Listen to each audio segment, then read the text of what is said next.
Pues aprovechando que estamos en este búnker en el que seguramente se vivieron los episodios más importantes de la vida de Churchill, quiero saludar a Juan Jesús Pleguezuelos, que es profesor y divulgador de historia, que nos escucha desde Granada. Profesor, buenas tardes.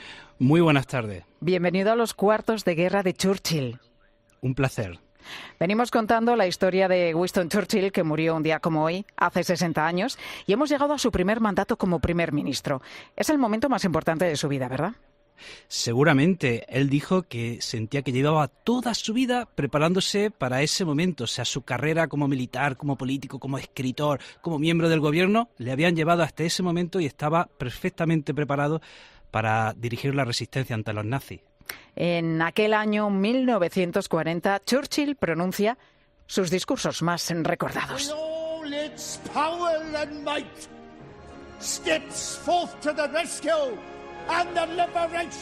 Aquel que dice: no tengo que ofrecer más que sangre, esfuerzo, lágrimas y sudor, o el famoso: lucharemos en Francia, lucharemos en los mares y océanos, defenderemos nuestra isla, cueste lo que cueste. Profesor, tenía un don, sin duda, para la oratoria. ¿Fue su gran arma? Desde luego que sí.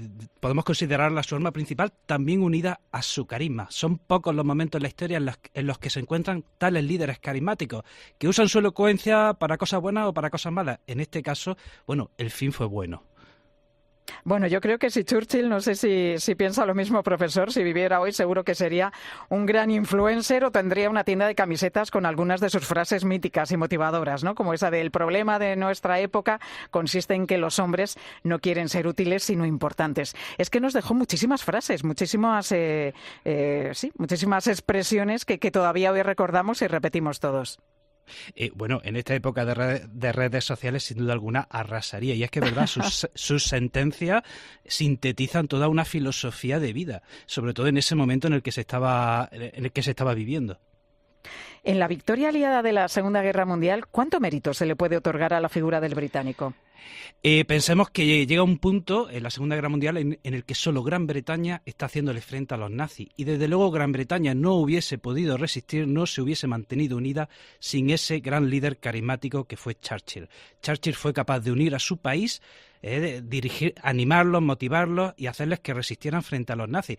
Si no hubiese estado ese líder carismático y elocuente como era Churchill, probablemente Gran Bretaña o hubiese sido derrotada o seguramente hubiese negociado como mucha gente quería dentro del gobierno de Churchill. Lo curioso es que termina la guerra, ganan los aliados y se celebran en el Reino Unido elecciones generales, y Churchill es la persona más popular de Occidente, pero resulta que el hombre que había guiado con éxito a los británicos en la guerra pierde las elecciones en tiempos de paz. ¿Por qué?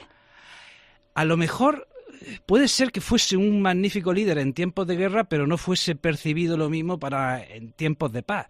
También se dice que cometió errores en su campaña, quiso tensionar demasiado, provocando una reacción en la oposición y aglutinando el voto de sus opositores. Estamos recordando la figura de Winston Churchill cuando se cumplen 60 años de su fallecimiento. De él precisamente parte la idea de unos Estados Unidos de Europa, una familia europea que viva en paz, seguridad y libertad. ¿Fue el precursor de la actual Unión Europea? Y desde luego no sabemos si el precursor, pero desde luego que sí, uno de los precursores. En esos momentos de la Guerra Fría con dos gigantes como eran la Unión Soviética y Estados Unidos, desde luego la solución lógica para Europa era la unión. Ahora en perspectiva lo vemos claro, pero en aquellos años pues solo alguna gente sagaz como el mismo Churchill ya se atrevían a proponerlo. Estamos en plena Guerra Fría ya. Churchill ya ha acuñado el concepto de telón de acero, un mundo dividido entre el bloque del este y los países del bloque occidental. Y llega entonces a los 77 años, el segundo periodo como primer ministro que terminaría en 1955 por sus problemas de salud, incluido un derrame cerebral muy grave. Este hombre, o sea, era un león. Incluso en la Segunda Guerra Mundial, cuando él va a visitar a Roosevelt, en mitad de la visita ya sufre un microinfarto y dice, no, yo tengo que seguir adelante. O sea, es que estamos hablando de ya una edad muy, muy avanzada, pero de alguna manera ya era inevitable que se tuviese que retirar porque estamos hablando de un hombre que se acercaba a los 90 años. Bueno, pero tenía una salud de hierro y llevaba muy mala vida porque le gustaban todos los excesos, bebía sin parar, ¿no? Porque le encantaba el whisky, comía también y fumaba a todas horas. Desde luego que en ese sentido no era en absoluto un ejemplo de buenos hábitos. Es curioso, si queremos contraponerlo, Hitler era vegetariano. Siempre es curioso contrastar estos datos. ¿Hubiera sido posible un Churchill sin Hitler? ¿O un Hitler sin Churchill? Pues seguramente no. Seguramente estamos hablando de dos grandes líderes, uno para el mal, otro para el bien, dos muy carismáticos, dos que supieron unir a sus pueblos, y es verdad que en ese sentido, pues sí, los dos se encontraron en la historia. Estamos en el último mandato, el segundo mandato como primer ministro de Winston Churchill, y es coronada la reina Isabel II. ¿Cómo era su relación con la reina? Parece que tenían una relación paternal. O sea, cuando ella llega, ella tenía 25 años y Churchill ya era más que una leyenda. Estamos en el año 52. O sea, Churchill ya llevaba una larguísima carrera en la que había tenido muchísimo éxito. Y parece ser que sí, que había una relación cómplice de un tanto paternal. Porque nos visitó en varias ocasiones. Bueno, vencer a los nazis dependía de que España no entrase en la guerra.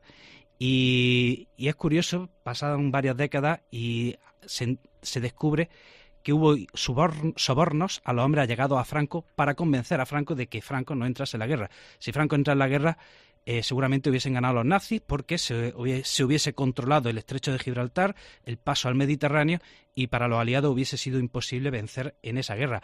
Churchill estuvo en España visitando a Alfonso XIII y luego ya de mayor vino como turista VIP.